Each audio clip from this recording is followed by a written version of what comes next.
বন্ধুরা একটু ভেবে দেখো, একটা ভিড়ে ঠাসা রেলওয়ে স্টেশনে একটি ছোট্ট মেয়ে মাটিতে বসে আছে।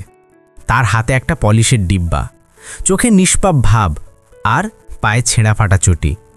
সে প্রত্যেক আগন্তুকের কাছে অনুরোধ করছে, সাহেব জুতো পলিশ করে নিন, মাত্র 5 টাকা লাগবে। কিন্তু মানুষ তাকে এমনভাবে দেখছে যেন সে কোনো মানুষ নয়, বরং একটা বোঝা। কেউ কেউ তাকে ধমক দেয়, কেউ কেউ তার কথা না শুনেই এগিয়ে যায়। তবুও মেয়েটি প্রতিটি ঠক্কর খেয়েও হাসার চেষ্টা করে। একদিন সেই স্টেশনে একজন বড়লোক স্যুট বুট পরে তার ফরচুনার গাড়ি থেকে নামে। মেয়েটি তাকে দেখে ভাবে, এ তো কোনো বড়লোক, এর জুতো পলিশ করলে ভালো টাকা পাবো। এই ভেবে সে সেই লোকটির কাছে গিয়ে বলে, সাহেব আপনার জুতো পলিশ করে দিই, মাত্র 5 টাকা দিন। লোকটি মেয়েটির দিকে তাকিয়ে অবাক হয়ে যায় এবং বলে, বেটি তুই? তারপর সেই লোকটি মেয়েটিকে জড়িয়ে ধরে কাঁদতে শুরু করে। হ্যাঁ বন্ধুরা, এই মেয়েটি সেই লোকটির নিজের মেয়ে। কিন্তু বন্ধুরা, মেয়েটি তার বাবাকে চিনতে পারে না এবং ভয়ের কারণে বলে, যদি আমি আপনার সঙ্গে যাই আর আপনি মিথ্যেবাদী হন, আমাকে বিক্রি করে দিলে আমি তখন কোথায় যাব? তারপর যা ঘটে তা তোমাদের কাঁদিয়ে দেবে। বন্ধুরা, এই মেয়েটি সেই লোকটির মেয়ে কিভাবে? এটা জানতে ভিডিওটি শেষ পর্যন্ত দেখতে থাকো। কিন্তু বন্ধুরা, ভিডিওতে এগিয়ে যাওয়ার আগে একটা ছোট্ট অনুরোধ, এই ভিডিওটি লাইক করে আমাদের চ্যানেলটি সাবস্ক্রাইব করো। সন্ধ্যার সময় ছিল, রেলওয়ে স্টেশনে ভিড় উপচে পড়ছিল। ট্রেনের হুইসেল, চায়ের দোকানের আওয়াজ, কুলিদের দৌড়ঝাঁপ, চারদিকে শুধু শোরগোল। সেই ভিড়ের মাঝে প্ল্যাটফর্ম নম্বর 3-এ একটি ছোট্ট মেয়ে মাটিতে বসেছিল। তার হাতে পলিশের ডিব্বা আর ব্রাশ, ছেঁড়া পুরনো কাপড়, খালি পা আর ধুলোয় মাখা মুখ। তবুও সে হাসছিল। সে প্রত্যেক আগন্তুকের কাছে বলছিল, সাহেব জুতো পালিশ করে নিন, মাত্র 5 টাকা লাগবে। কেউ কেউ তাকে উপেক্ষা করে এগিয়ে যেত, কেউ কেউ তাকে ধমক দিয়ে তাড়িয়ে দিত, কিন্তু কেউ কেউ তার নিষ্পাপ মুখের দিকে তাকিয়ে দয়া করে 2-4 টাকা ছুঁড়ে দিত। সেই মেয়েটির নাম ছিল সোনু। কেউ জানত না তার আসল নাম কি, সে কোথা থেকে এসেছে। স্টেশনই ছিল তার বাড়ি, মেঝে ছিল তার বিছানা আর আকাশ ছিল তার ছাদ। সোনু সকাল থেকে রাত পর্যন্ত কঠোর পরিশ্রম করত। কখনো কখনো সারাদিনে তার হাতে মাত্র 5 কিংবা 10 টাকা আসত। সেই টাকায় সে স্টেশনের বাইরে ঠেলাগাড়ি থেকে বাসি রুটি কিংবা ঠান্ডা সমোসা কিনে খেত। তার জন্য এটাই যথেষ্ট ছিল, কারণ তার কোনো মা ছিল না যে তার জন্য রান্না করবে, কোনো বাবা ছিল না যে তার দেখাশোনা করবে। যখন কেই তাকে জিজ্ঞেস করত, বেটি তোর বাড়ি কোথায়, সোনু শুধু একটাই উত্তর দিত, আমার মনে নেই, শুধু এটুকু মনে আছে যে আমি খুব ছোট ছিলাম আর কাঁদতে কাঁদতে এখানে এসে পড়েছি। প্রতি রাতে যখন ট্রেনগুলো ধীরে ধীরে খালি হয়ে যেত, স্টেশন নির্জন হয়ে যেত, তখন সোনু কোনো কোণে গুটিসুটি হয়ে বসে পড়ত। সে প্রায়ই আকাশের দিকে তাকিয়ে ফিসফিস করে বলতো, মা বাবা তোমরা কোথায়, আমি একা। কিন্তু তার নিষ্পাপ কণ্ঠের উত্তর শুধু ট্রেনের হুইসেল দিত। বন্ধুরা, সেই শহরেই কোটিপতি অরুণ মালহোত্রার বাংলো ছিল। অরুণ তার বাংলোতে বসেছিলেন। তার হাতে একটি পুরনো ছবি ছিল, একটি ছোট্ট মেয়ের ছবি। সেই ছবি দেখে তার চোখ প্রতিদিন ভিজে যেত। সেই ছবি ছিল তার হারিয়ে যাওয়া মেয়ে অনায়ার। বছরের পর বছর আগে এক বর্ষার রাতে অরুণ আর তার স্ত্রী সমীরা তাদের মেয়েকে চিরকালের জন্য হারিয়েছিলেন। অরুণের কাছে আজও অর্থ ছিল, খ্যাতি ছিল, কিন্তু হৃদয় ছিল শূন্য। প্রতি রাতে তিনি ভগবানের কাছে শুধু এই প্রার্থনা করতেন, হে ভগবান, আমার মেয়েকে ফিরিয়ে দাও। পরের সকালে স্টেশনে যথারীতি ভিড় উপচে পড়ছিল। সোনু তার ছোট্ট হাতে পলিশের ডিব্বা নিয়ে যাত্রীদের জুতো চকচকে করছিল। তার মুখে ক্লান্তি স্পষ্ট দেখা যাচ্ছিল, কিন্তু চোখে ছিল সেই একই জেদ, আজ যদি একটু বেশি রোজগার করি তাহলে পেট ভরে খাবো। তখনই স্টেশনে একটি লম্বা কালো গাড়ি এসে থামল। গাড়ি থেকে নামলেন শহরের বিখ্যাত শিল্পপতি অরুণ মালহোত্রা। চারিদিকে লোকজন তাকে চিনে ফিসফিস করতে শুরু করল, দেখো মালহোত্রা সাহেব এসেছেন। অরুণ সেখানে কোনো মিটিংয়ের জন্য এসেছিলেন, কিন্তু প্ল্যাটফর্মে পৌঁছতেই তার নজর পড়ল সেই ছোট্ট মেয়েটির ওপর। অরুণ দেখলেন, এ তো সেই মেয়ে, ধুলোয় মাখা মুখ, এলোমেলো চুল, ছেঁড়া কাপড়, কিন্তু তার চোখে এমন কিছু ছিল যা তার হৃদয়ে থামিয়ে দিল। মেয়েটি তার দিকে এগিয়ে এলো এবং নিষ্পাপ ভঙ্গিতে বলল, সাহেব জুতো পলিশ করে নিন, মাত্র 5 টাকা লাগবে। অরুণ প্রথমে চমকে গেলেন, তারপর ঝুঁকে তার মুখের দিকে ভালো করে তাকালেন। তার হৃদয়ে যেন বলল, এই চোখ আমি কোথাও দেখেছি, এই নিষ্পাপ ভাব ঠিক অনায়ার মতো। কিন্তু তৎক্ষণাৎ তিনি নিজেকে থামালেন, না, এটা কিভাবে সম্ভব? আমার মেয়ে তো বছরের পর বছর আগে হারিয়ে গেছে। অরুণ তাকে জিজ্ঞেস করলেন, বেটি তুই এই কাজ কেন করছিস? তোর মা বাবা কোথায়? সোনু এক মুহূর্ত তার চোখের দিকে তাকালো, তারপর ধীরে বলল, আমি জানি না সাহেব, আমি যতদূর মনে করতে পারি আমি এখানেই আছি, স্টেশনই আমার বাড়ি। অরুণের হৃদয় যেন কেউ মুঠোয় চেপে ধরল, তার চোখে জল এসে গেল। তিনি তৎক্ষণাৎ পকেট থেকে কিছু নোট সোনুর হাতে দিলেন। এটা রাখ বেটি, আর আজ বিশ্রাম কর। সোনু টাকাগুলো ফিরিয়ে দিল। না সাহেব, আমি ভিক্ষে নিই না, টাকা দিতে চান তাহলে জুতো পলিশ করতে দিন, পরিশ্রমের টাকা চাই, এমনি নয়। এটা শুনে অরুণ স্তম্ভিত হয়ে গেলেন। এত ছোট মেয়ে আর এত বড় কথা। তিনি অনেকক্ষণ তাকে দেখতে থাকলেন। অরুণের মনে প্রশ্ন উঠছিল, এটা কি আমার মেয়ে হতে পারে? না, এটা কিভাবে সম্ভব? কিন্তু তার হৃদয়ের গভীরে কোথাও একটা আশার আলো জ্বলে উঠেছিল। তিনি তার সহকারীকে বললেন, এই মেয়েটির ওপর নজর রাখো, আমি তার সম্পর্কে সব জানতে চাই। সেই রাতে অরুণ তার ঘরে অনেকক্ষণ ছবি দেখতে থাকলেন। পুরনো অ্যালবাম খুললেন। অনায়ার শৈশবের ছবিগুলো সামনে ছিল, সেই গোলগাল চোখ, সেই নিষ্পাপ হাসি, আর তারপর তাকে মনে পড়ল স্টেশনে দেখা মেয়েটির চোখ। না, এটা কোনো কাকতালীয় ঘটনা হতে পারে না। অরুণের হৃদয় মানতে প্রস্তুত ছিল না যে এই মেয়েটি কোনো অপরিচিত। অন্যদিকে সোনু তার ছোট্ট কোণে বসেছিল। সে টাকা গুনল। সারাদিনে মাত্র ৩০ টাকা জমেছিল। তার মধ্যে অর্ধেক সে খাবারে খরচ করে দিয়েছিল।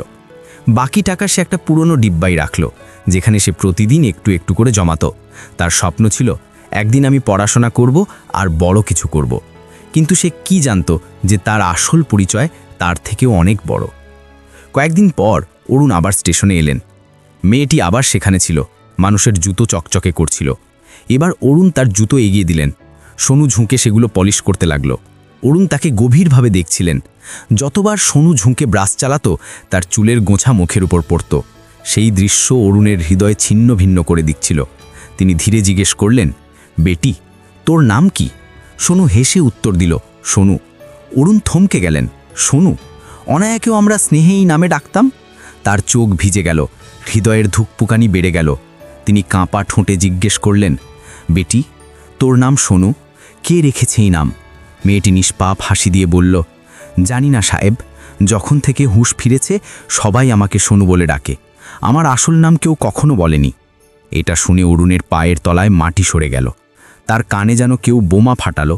তিনি সঙ্গে সঙ্গে অতীতের গভীরে হারিয়ে গেলেন। বছরের পর বছর আগে অরুণ আর তার স্ত্রী সন্ধ্যার ঘরে শুধুই খুশি ছিল। অরুণ তখন তার পরিশ্রম আর নিষ্ঠায় কোটি কোটি টাকার কোম্পানি গড়ে তুলছিলেন। ঘরে কাদের 5 বছরের মেয়ে অনায়া ছিল সবার প্রাণ। তার নিষ্পাপ হাসি, তার তোঁতলা কথা পুরো বাড়িকে আলোকিত করত। এক সন্ধ্যায় অরুণ একটি ব্যবসায়িক মিটিংয়ের জন্য বাইরে গিয়েছিলেন। সন্ধ্যা অনায়াকে নিয়ে মন্দিরে গিয়েছিল। মন্দিরের বাইরে ভিড় ছিল। সন্ধ্যা পিছন ফিরে দেখল অনায়া তার পাশেই ছিল, কিন্তু পরক্ষণেই সে কোথাও হারিয়ে গেল। অনায়া, অনায়া! সন্ধ্যা চিৎকার করে কাঁদতে লাগল। লোকজন জড়ো হলো, পুলিশ ডাকা হলো, কিন্তু মেয়েটির কোনো সন্ধান পাওয়া গেল না। সেই ঘটনা অরুণ আর সন্ধ্যার জগৎ উজাড় করে দিয়েছিল। অরুণের মনে হলো তার সমস্ত সম্পদ, সমস্ত শানশৌকত বৃথা। তিনি প্রতিদিন তার মেয়েকে খুঁজে বের করার শপথ নিতেন। পুলিশ বলল হয়তো মেয়েটির অপহরণ হয়েছে, কিন্তু বছরের পর বছর খোঁজার পরও অনায়ার কোনো সন্ধান পাওয়া গেল না। ধীরে ধীরে জীবনে এগিয়ে গেল, কিন্তু সেই ঘটনা তাদের সম্পর্কেও ফাটল ধরিয়ে দিল। সন্ধ্যার মনে হতো অরুণ তার নিরাপত্তার দিকে মনোযোগ দেয়নি। অরুণের মনে হতো ভগবান তাদের সঙ্গে অন্যায় করেছেন। এই দ্বন্দ্বে তারা আলাদা হয়ে গেল। অরুণের চোখ থেকে অশ্রু থামছিল না।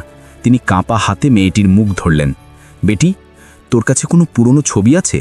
কোনো স্মৃতি, কোনো নিশানা? মেয়েটি মাথা নিচু করল। সাহেব, আমার কাছে কিছুই নেই, শুধু এই পায়েল আছে। এটা আমার পায়ে শৈশব থেকে আছে, কেউ কখনো খোলেনি। অরুণ তৎক্ষণাৎ তার পা দেখলেন। নজর পড়তেই তার হৃদয় থমকে গেল। সেই রূপোর পায়েল, যেটা তিনি তার মেয়ে অনায়ার প্রথম জন্মদিনে নিজে তৈরি করে পরিয়েছিলেন। তার শ্বাস বন্ধ হয়ে গেল, চোখ বিস্ফারিত হলো। হৃদয় যেন বুক থেকে বেরিয়ে আসতে চাইল। হে ভগবান, এটা আমার অনায়া! অরুণ ফুপিয়ে কাঁদতে লাগলেন। মেয়েটি বিস্ময়ে তার দিকে তাকাচ্ছিল। অরুণ হাঁটু গেড়ে মাটিতে বসে পড়লেন। অশ্রুতে তার মুখ ভিজে গিয়েছিল। তিনি কাঁপা কণ্ঠে বললেন, বেটি, তুই আমার অনায়া, আমার হারিয়ে যাওয়া পুতুল। দেখ এই পায়েল, এটা তোর পায়ে আমি নিজে পরিয়েছিলাম। তুই আমার মেয়ে বেটি।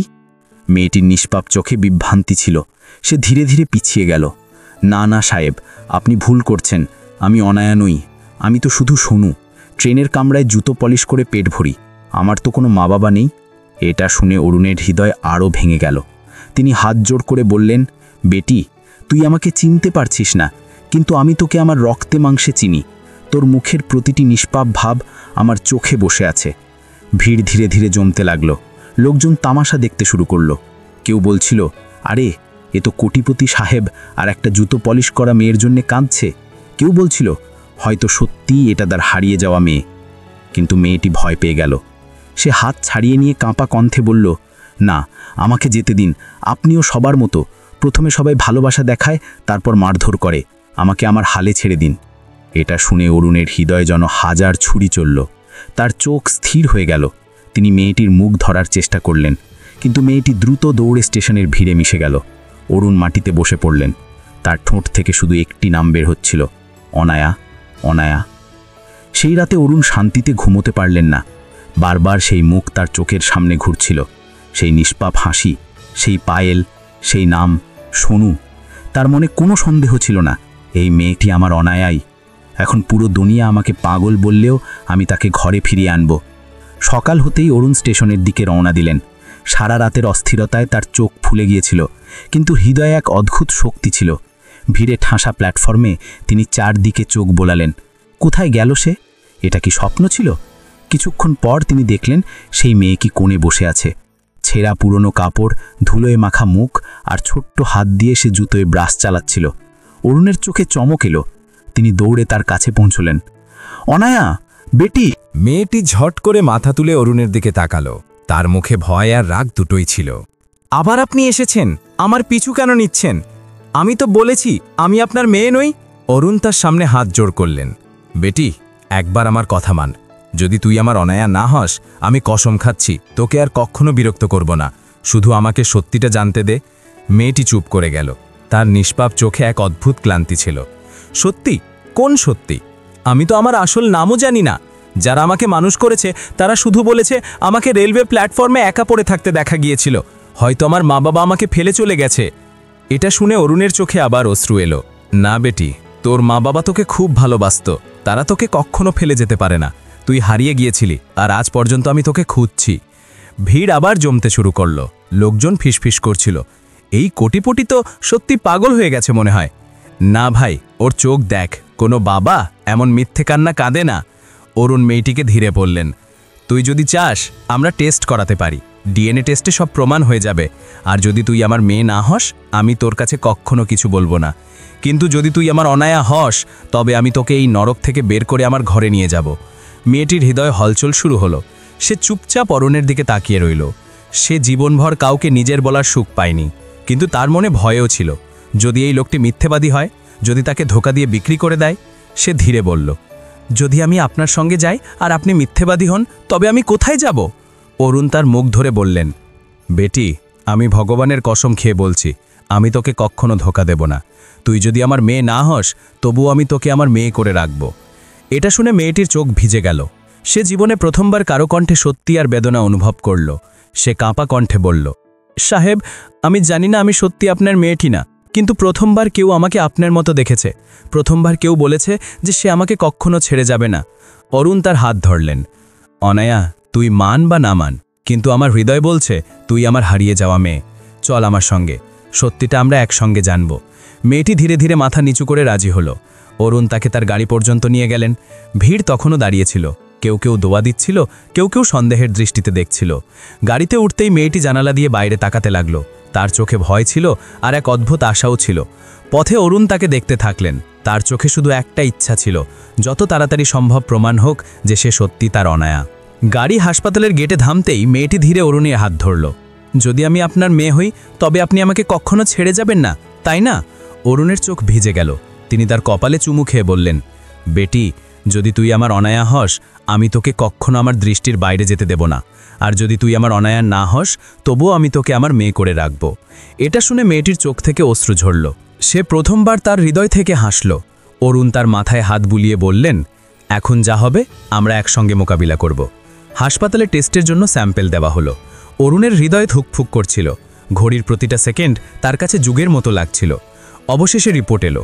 ডাক্তার ফাইল খুললেন, হাসলেন আর বললেন, মিস্টার অরুণ, অভিনন্দন, এই মেয়েটি সত্যিই আপনার মেয়ে। এটা শুনে অরুণের চোখ থেকে ঝরঝর করে অশ্রু ঝরতে লাগলো। তিনি মেয়েটিকে জোরে জড়িয়ে ধরলেন। অনায়া, আমার পুতুল, তুই সত্যিই আমার মেয়ে। মেয়েটিও কাঁদতে কাঁদতে তার বুকে জড়িয়ে পড়ল। পাপা, সত্যিই আমার পাপা। সেই মুহূর্তে অরুণ প্রথম কাজ করলেন সন্ধ্যাকে ফোন করার। বছরের পর বছরের রাগ দূরত্ব সব ভুলে তিনি শুধু বললেন, সন্ধ্যা, অনায়া পাওয়া গেছে, আমাদের মেয়ে পাওয়া গেছে। ফোনে নীরবতা ছড়িয়ে পড়ল, তারপর শুধু কান্নার আওয়াজ। সন্ধ্যার চোখ থেকে বছরের পর বছরের বেদনা গলে ঝরে পড়ল। কিছুক্ষণের মধ্যে সন্ধ্যা হাসপাতালে পৌঁছে গেল। অনায়াকে দেখা মাত্রই সে পাগলের মতো দৌড়ে গেল। অনায়া, আমার মেয়ে। মা মেয়ের মিলন দেখে পুরো হাসপাতাল আবেগে ভেসে গেল। অনায়া তার মায়ের কোলে ছিটিয়ে কাঁদছিল। মা, আমি ভেবেছিলাম তুমি আমাকে ফেলে চলে গেছো। না পুতুল, আমরা তো তোকে প্রতিদিন খুঁজছিলাম। জীবন আমাদের আলাদা করে দিয়েছিল, কিন্তু ভগবান আমাদের আবার মিলিয়ে দিয়েছে। পরিবারের পুনর্মিলন। অরুণ, সন্ধ্যার অনায়া বছরের পর বছর পর একসঙ্গে দাঁড়িয়েছিল। লোকজন তালি বাজাচ্ছিল, কেউ দোয়া দিচ্ছিল। অরুণ আকাশের দিকে তাকিয়ে ধীরে বললেন, ধন্যবাদ ভগবান, তুমি আমাদের আবার এক করে দিয়েছ। অনায়া দুজনের হাত শক্ত করে ধরল। এখন আমরা কখনো আলাদা হব না, তাই না পাপা? অরুণ আর সন্ধ্যা একসঙ্গে বললেন, কখনো না বেটি, কখনো না। কখনো কখনো জীবন আমাদের পরীক্ষা করে, বিচ্ছেদ দিয়ে অস্ত্র দেয়, কিন্তু সত্যিকারের ভালোবাসা আর আপনার সম্পর্ক যতই ভাঙা হোক, সময়ের সঙ্গে আবার জোড়া লাগে। অরুণ, সন্ধ্যার অনায়ার গল্প এটাই প্রমাণ করে যে রক্তের সম্পর্ক আর হৃদয়ের ভালোবাসা যে কোনো দূরত্ব, যে কোনো ভুল বোঝাবুঝির থেকে বড়। বন্ধুরা, যদি তোমাদের এই গল্প ভালো লেগে থাকে তাহলে ভিডিওটি লাইক করো, আর ভারতের কোন প্রান্ত থেকে তুমি এই ভিডিও দেখছো তা কমেন্টে জানাও।